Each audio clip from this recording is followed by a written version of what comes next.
20세기 복음주의 목회자요, 또 작가였던 A.W. 토저라는 분이 있는데요. 이분은 자신의 저서 하나님을 추구함이라는 책에서 다음과 같이 말합니다. 제가 잠깐 읽어드리겠습니다.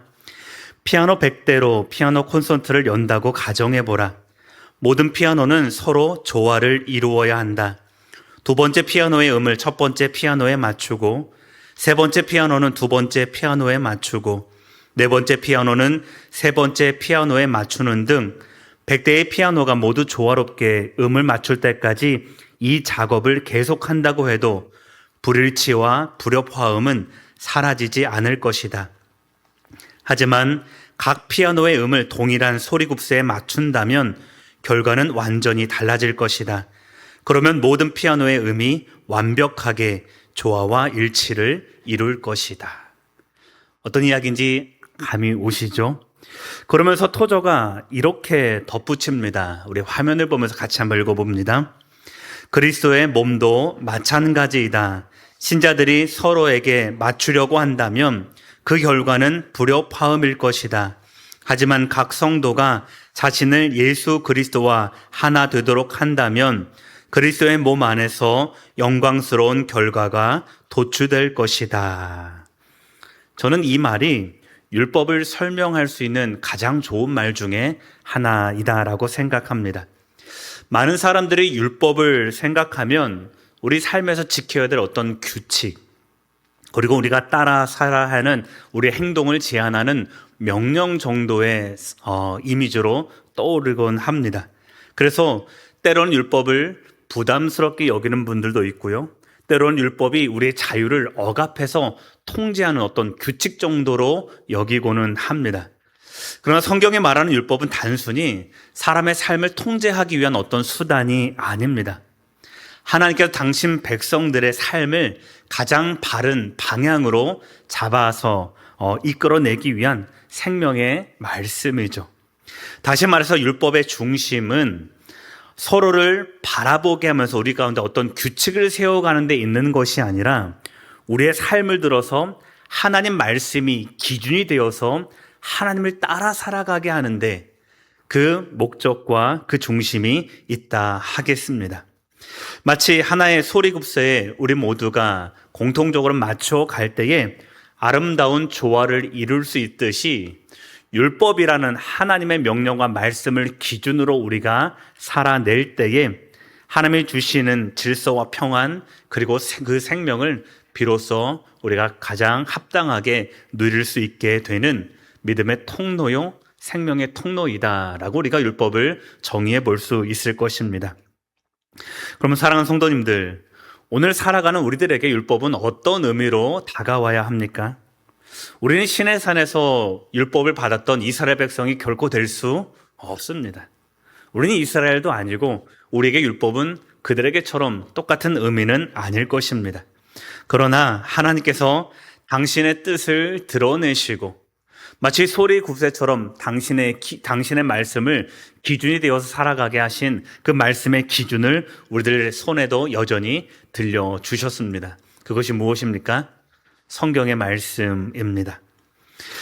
그래서 성도는 세상의 기준이나 또 성도들 서로 간의 평가와 기준이 아니라 우리 가운데 들려주신 이 성서의 말씀을 우리 삶의 기준이요, 행동 양식을 삼아서 우리가 하나님의 뜻에 우리의 삶을 맞추어 살아갈 때에 우리는 하나님의 뜻과 하나님이 내게 주신 삶의 방향성을 온전히 알아갈 수 있는 것이죠. 그래서 우리 믿음의 선배들은 성경을 요즘은 바이블이라는 말로 통일하여 대부분 부르는데요. 우리 믿음의 선배들은 이 성경을 측량하는 막대기, 기준자라는 의미로 캐논이라는 말로 부르기도 했습니다. 즉, 우리의 삶을 통제할 뿐만 아니라 우리 삶을 하나님의 마음답게 가장 합당하게 측량할 수 있는 도구, 기준이 되는 자, 캐논이라고 부르면서 삶의 방향성을 하나님께 맞추어 가기를 늘 믿음 가운데 도전했던 것입니다. 신앙생활이란 결국 하나님께 나의 삶을 맞추어 가는 과정입니다. 아멘이십니까? 나의 말을 맞추고 나의 행동을 맞추고 나의 생각을 맞추어서 가장 합당한 하나님 백성답게 살아가도록 나를 이끌어내는 그 수단을 넘어서는 삶의 양식과 방식, 그것이 바로 우리 가운데 주어지는 하나님의 말씀인 줄 믿습니다. 여전히 우리들에게도 동일하게 말씀하시는 겁니다. 이 말씀을 기준으로 살아가라. 이 말씀을 기준으로 행동하라. 그것이 너희가 생명 얻는 길이다. 오늘도 이 주어진 이 하나님의 말씀, 이 하나님의 초청을 따라서 말씀을 배우고 말씀에 나의 삶을 맞추어서 하나님으로 나의 삶의 방향성을 온전히 맞추어 갈 수 있는 우리 복된 성도의 삶 되시기를 주님의 이름으로 축원합니다. 오늘 말씀도 그와 관련된 것이죠. 오늘은 지난주에 이어서 신명기 4장 15절부터 40절까지의 긴 단락을 살펴보고자 합니다.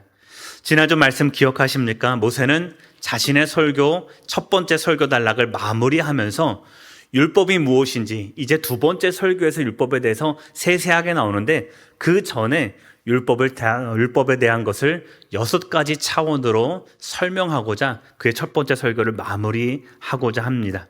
그 중에서 지난주에는 세 가지를 살펴봤는데 첫 번째는 뭡니까? 율법의 완전성에 대해서 배웠습니다.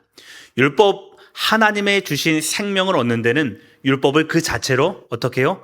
완전하고 완벽하다는 겁니다. 그러니 무엇을 더하지도 말고 무엇을 빼지도 말라. 이런 주제로 나눴고요. 두 번째는요, 율법의 결과입니다. 우리는 율법에 하나님의 말씀을 순종하는 것을 통해서 하나님이 주시는 생명과 형통함, 그 거룩한 길을 우리가 누릴 수 있게 된다. 이렇게 말씀 나눴고요. 세 번째는요, 율법의 근원입니다. 율법은 사람이 지어낸 어떤 창작물이 아니라 신의 산 그 호렙산에서 하나님의 현현 가운데, 하나님의 임재 가운데 주시는 결과물이다. 우리가 이렇게 율법의 결과를 함께 나누었습니다. 오늘은 그 말씀의 연장선에서 네 번째, 다섯 번째, 여섯 번째, 실제적으로 율법이 무엇을 요구하는지, 실제적으로 율법에 순종할 때와 거역할 때 우리의 삶은 어떻게 되어지는지 그 과정과 목적을 함께 살펴볼 텐데 오늘도 세 가지 키워드로 함께 살펴보려고 합니다. 네 번째는 율법의 골자이고요. 다섯 번째는 율법의 양면성, 그리고 마지막으로 율법 여섯 번째 차원은 율법의 목적, 이렇게 6개를 오늘 함께 살펴보고요.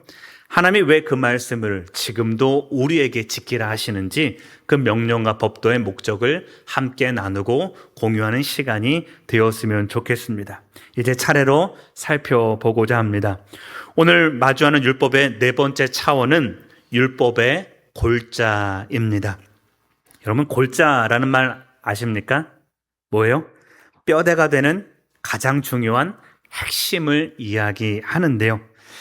율법의 가장 핵심적인 뼈대, 결코 흔들려서는 안 되는 중심이 여러분 무엇일까요?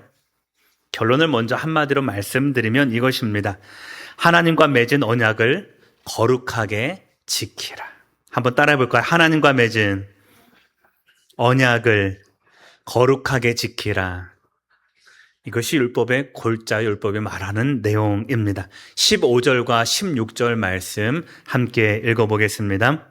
여호와께서 호렙산 불길 중에서 너희에게 말씀하시던 날에 어떤 형상도 보지 못하였은즉 너희는 깊이 삼가라.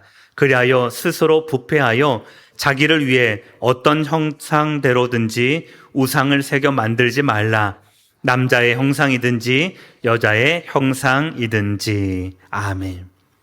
15절에서 모세는 백성들에게 호렙산 불길 중에서 어떻게 하나님을 대면했는지 그 역사의 현장을 기억하라 라고 말하면서 의미심장한 말을 하나 던집니다.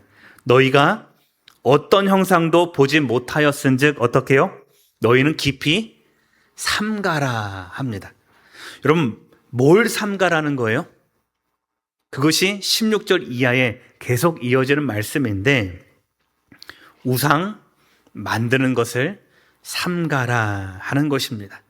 16절에 있는 표현으로 조금 구체적으로 말하면 사람의 형상이든지 짐승의 형상이든지 새와 물고기, 해와 달, 그리고 별들의 형상까지도 만들지 말고 섬기지도 말라. 이렇게 이야기합니다. 여러분, 경고이죠. 왜 우상을 만들지 말라는 것입니까? 다시 15절로 말해보면 너희가 어떤 형상도 보지 못하였기 때문에 나의 어떤 형상일지라도 만들지 말라 하는 것입니다. 그러니까 하나님께서 호렙산에서 말씀하실 때는 어떤 형상처럼 우리에게 다가와서 말씀을 선포하신 것이 아니라, 율법을 들려주신 것이 아니라 뭘로 임하셨다는 거예요?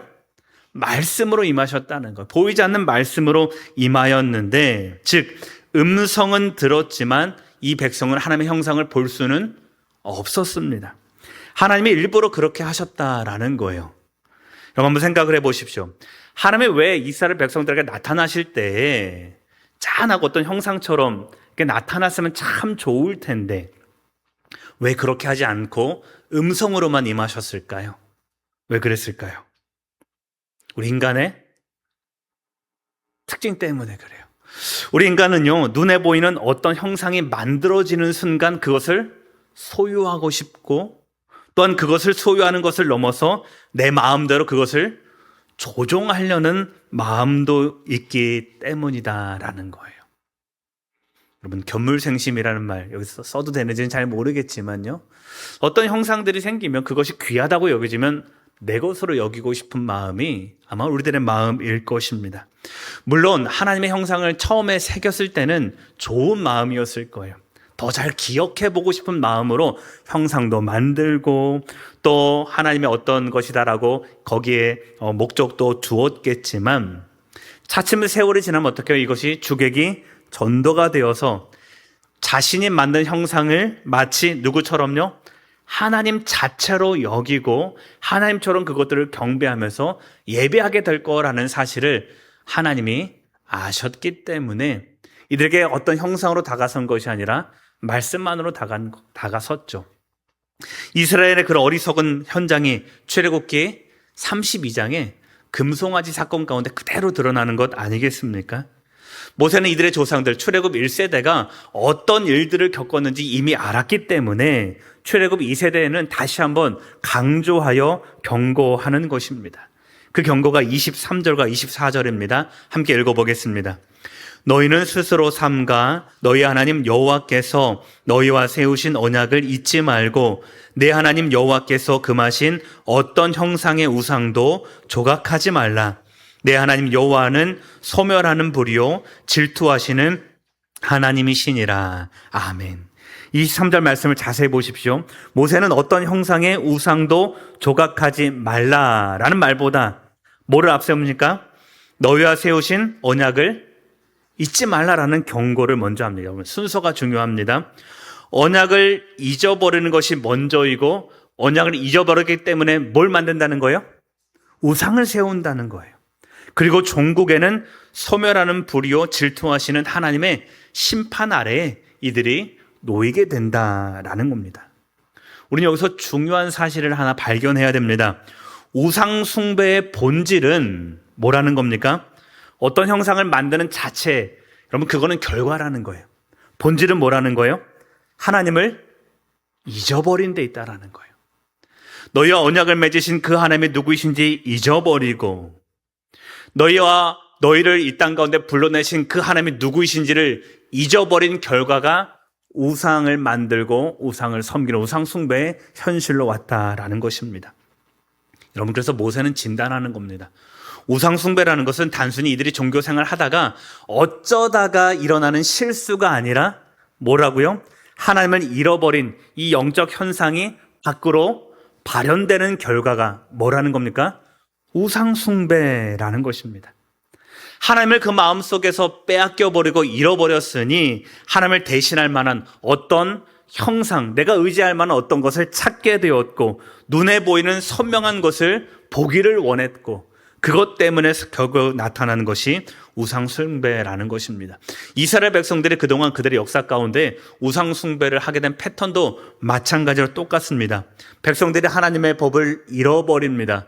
백성들이 율법을 잃어버리고 언약을 놓쳐버리니까 그 자리에 언약 대신에 다른 형상이 들어오고, 돈이 들어오고, 쾌락이 들어오고, 명예가 들어와 거기에서 우상 숭배, 결국 그것들을 하나님보다 더 사랑하게 되었다라는 것이죠. 그래서 여러분, 무엇보다 중요한 것은 뭐냐면 따라해 보겠습니다. 하나님을 기억하는 것. 우리 신앙생활에 있어서 가장 중요한 것이 바로 이 하나님을 기억하는 것이다 하는 것입니다. 하나님과 맺은 언약을 붙드는 것입니다. 그리고 그것을 거룩하게 지켜감으로 하나님의 누구이신지를 매일 나의 삶 가운데 되새기면서 하나님을 향한 우리의 사랑과 신뢰를 믿음으로 고백하는 것. 여러분, 이것이 우리 신앙생활의 가장 중요한 요소일 것입니다. 사랑하는 성도님들, 다시 한번 기억해 보십시오. 신앙생활이란 결국 하나님과의 관계입니다. 하나님을 얼마나 많이 아느냐라는 신앙의 지식도 물론 중요합니다만 더 중요한 것은 내가 오늘 어떤 관계를 맺고 하나님 속에 들어가고 있느냐라는 것이죠. 그것을 위해서 하나님은 당신의 언약을 잊지 말고 기억하라, 이렇게 들려주고 있습니다. 소망하기는 이 하나님의 요청에 우리가 성실로 응답해 갈 수 있는 성도의 삶 되시기를 소망합니다. 그렇게 하나님과 맺은 이 거룩한 언약을 날마다 기억하며 참 생명을 누려갈 수 있는 복된 성도의 삶 되시기를 주님의 이름으로 축원합니다. 율법의 5번째 차원은 율법의 양면성입니다.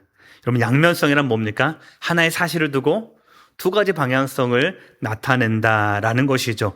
모세는 하나님의 말씀 앞에 서 있는 인생들에게 일어날 수 있는 전혀 다른 두 가지 결과, 즉 생명과 사망의 결과라는 것들을 이 백성들에게 대조하면서 보여주고 있습니다.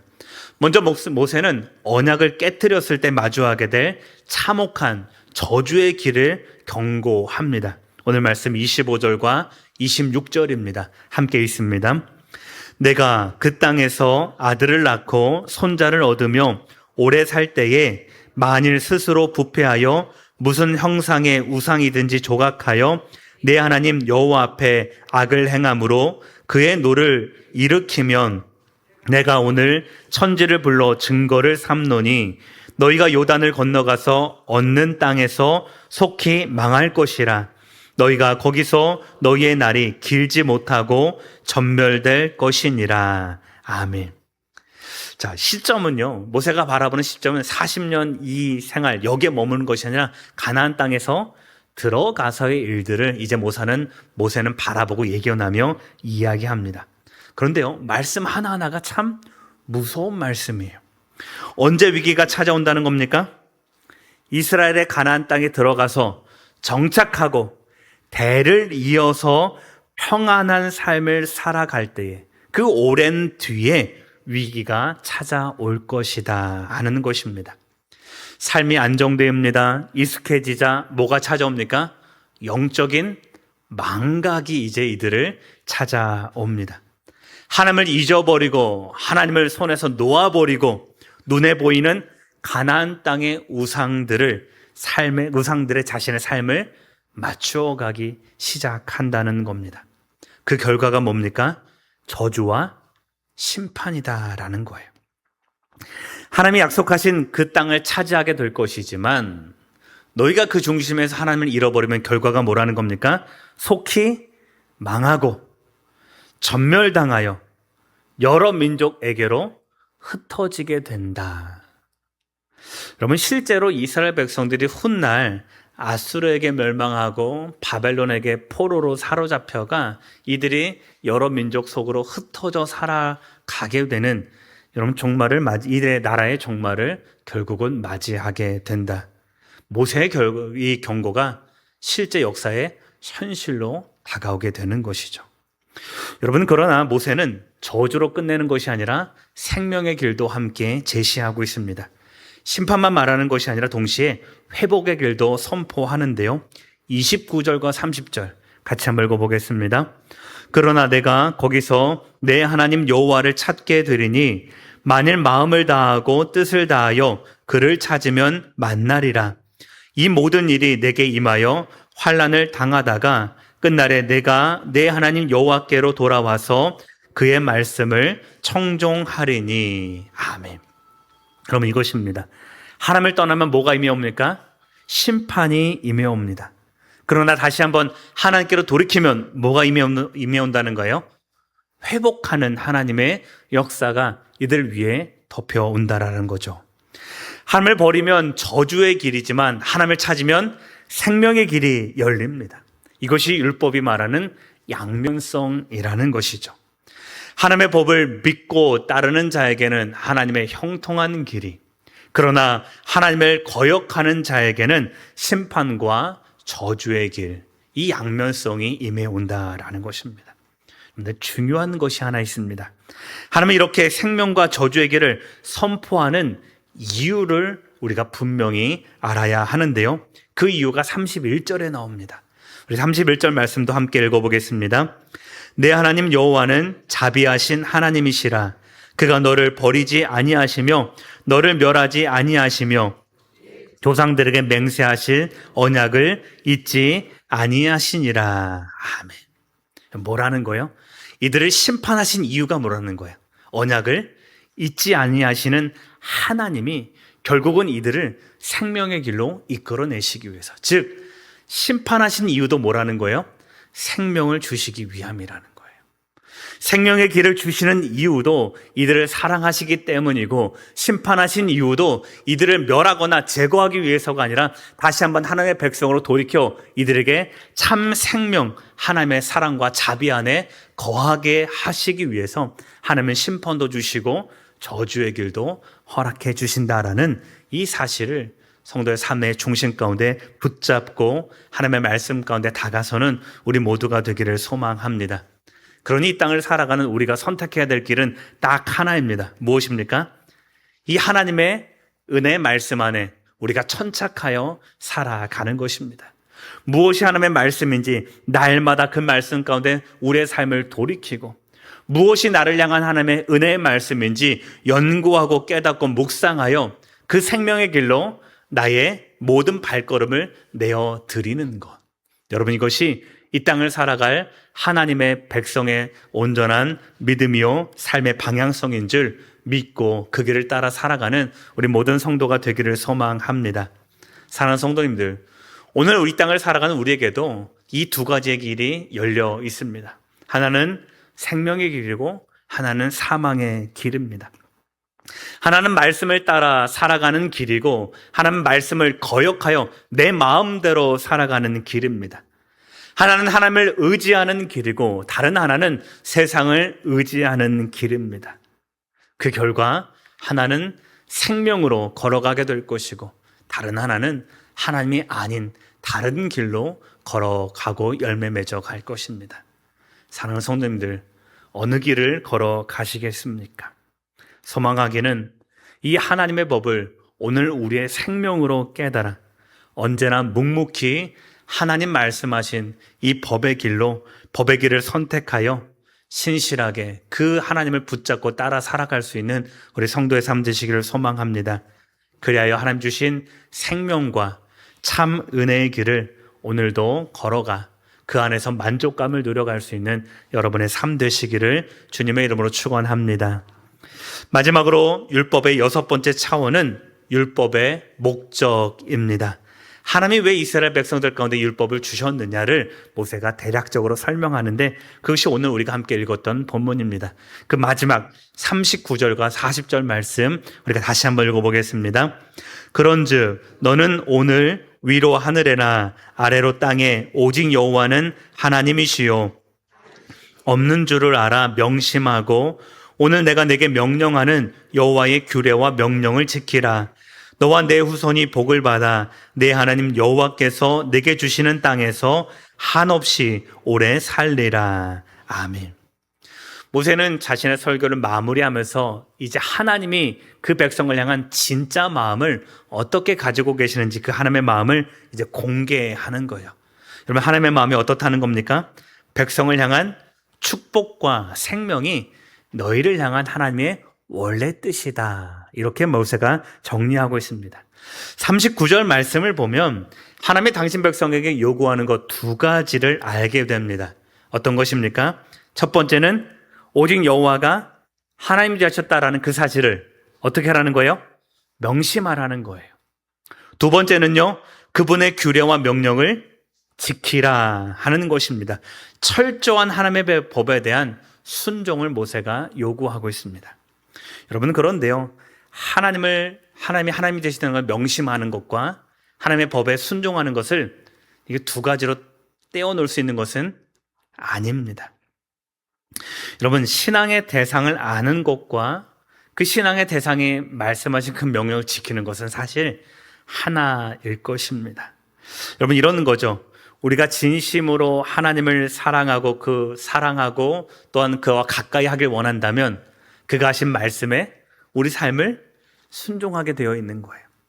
또 그 삶에 순종하여 살아가다 보면 더욱 급히 그분의 뜻과 그분의 마음을 알아갈 수 있는 것이죠. 맞습니까? 연애하는 것에 비유해 보면, 아니면 친한 친구 사귀는 것에 비유해 보면 딱 똑같습니다. 여러분, 그렇지 않습니까? 우리가 사랑하는 사람을 안다면 그 사람과 가까이 하고 싶고 또 그 사람과 더욱더 친밀한 관계를 누리고 싶다면 그 사람의 말을 어떻게 해요? 경청할 거예요.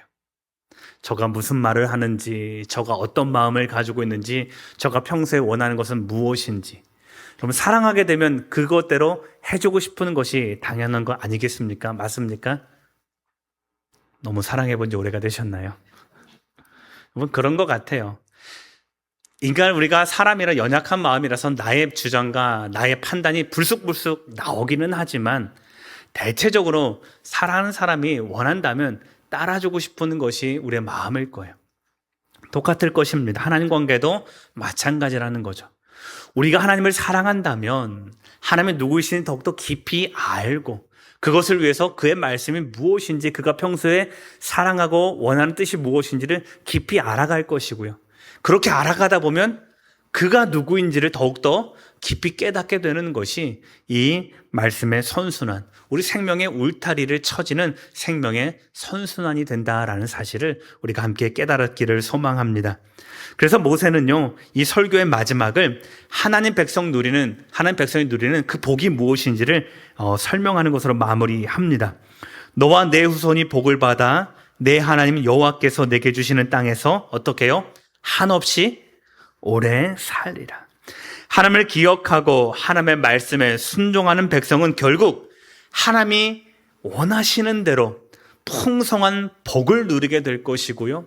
그 복은 너희가 원하는 이 땅에서의 긴 호흡, 긴 생명의 결과로 드러나게 될 것이다. 이것이 너희를 향한 하나님의 뜻이다. 모세는 이렇게 설교를 마무리하고 있는 것입니다. 사랑하는 성도님들, 이것이 모세가 말하는 율법의 목적입니다. 하나님의 백성들이 당신의 품 안에 더욱더 가까이 오기를 원하는 것이고요. 당신 품 안에 머물면서 하나님이 주시는 복을 누리고 하나님이 주시는 생명을 누리고 그 생명의 울타리 안에서 안전하게 살아가게 하시는 것, 이것이 율법을 당신의 백성에게 주신 하나님의 진짜 목적이요, 우리를 향한 하나님의 사랑의 표현이다 하겠습니다. 사랑하는 성도님들, 그러니 이 땅을 살아가는 오늘 우리, 하나님의 말씀을 이 생명의 책으로 받은 오늘 우리는 뭘 해야 됩니까? 마찬가지죠. 이 하나님의 말씀을 생명의 법, 즉 궁극적인 영생을 누리게 하시는 하나님의 은혜의 말씀으로 우리가 믿고 깨달아서 날마다 그 말씀을 묵상하고 그 말씀에 따라서 우리의 삶을 조율하고 하나님의 뜻을 더욱더 깊이 알아가는 것. 여러분, 이것이 우리를 향한 하나님의 뜻이요, 우리가 하나님께 대하여 할 유일한 순종의 길이다라는 사실을 깊이 깨닫는 것, 그것이 오늘 우리에게 주어진 삶의 몫일 것입니다. 사랑하는 성도님들, 말씀에 깨어있기를 소망합니다. 그리고 그 말씀에 순종하기를 소망합니다. 그리고 날마다 우리의 앞길을 비추시는 그 하나님의 생명의 말씀을 따라서 지혜와 은혜와 은총의 삶을 담대히 걸어가는 생명의 백성들 되시기를 주님의 이름으로 축원합니다. 오늘은 기도하기 전에 먼저 찬양을 하나 했으면 좋겠습니다. 우리 작년 여름 수련회 때 주제곡이기도 했었는데 기억하실지는 모르겠습니다. 생명의 주 말씀이라는 찬양인데요. 하나님의 말씀을 생명으로 받고 그 말씀에 온전히 순종하겠다라는 믿음의 결단으로 우리가 이 찬양하고 함께 기도하겠습니다.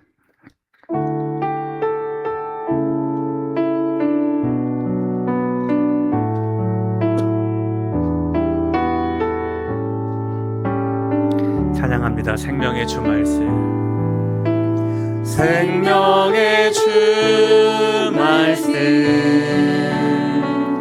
나 항상 종일토록 묵상하여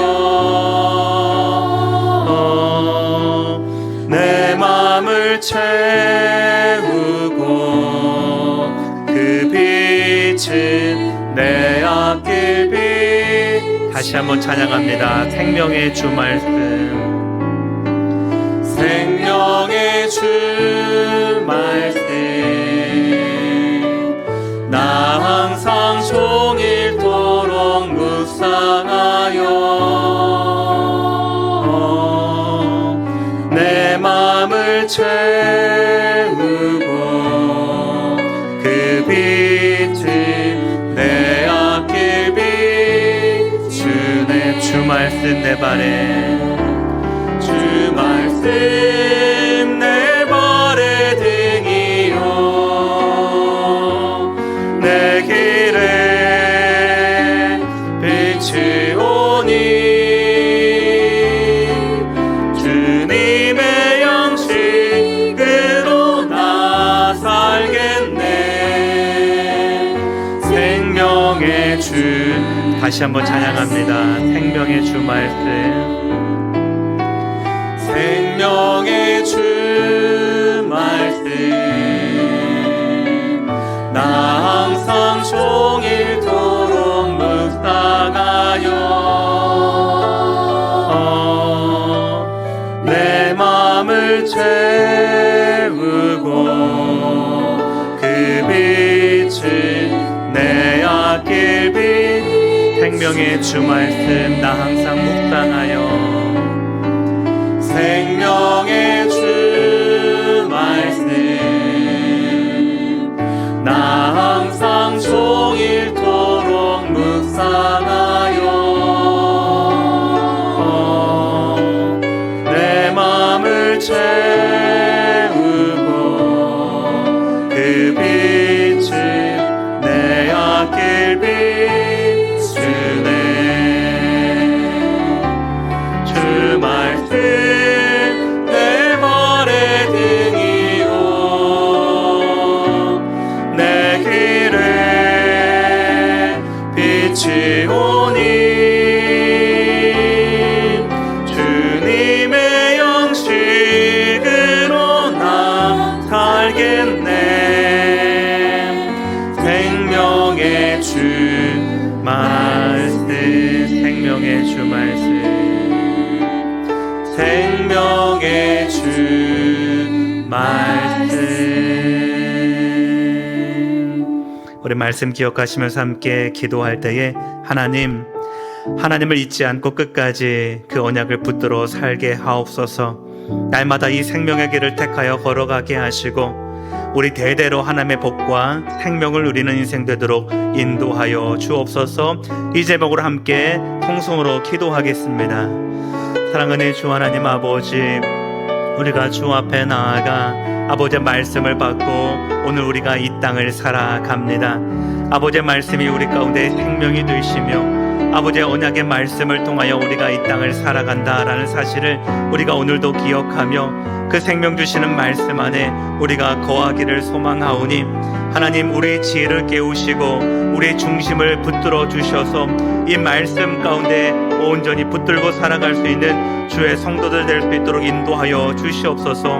하나님 우리 앞에 사망의 길과 생명의 길이 놓여 있습니다. 주의 말씀을 선택하고 붙들도록 인도하게 하여 주셔서 하나님 그 말씀에 순종하여 날마다 주께서 주시는 그 양의 그 언약의 꼴을 먹고 있도록 인도하여 주시고 우리뿐만 아니라 우리 대대로 이 말씀해 주시는 그 생명과 복을 누려갈 수 있는 아버지의 백성 될 수 있도록 인도하여 주시옵소서. 그리하여 주의 은혜 가운데 살아가며 참 생명의 언약 가운데 머무는 복된 성도의 삶 될 수 있도록 우리 주님 인도하여 주시옵소서. 생명의 주 하나님 아버지, 오늘도 생명의 말씀으로 우리를 깨워주시니 감사합니다.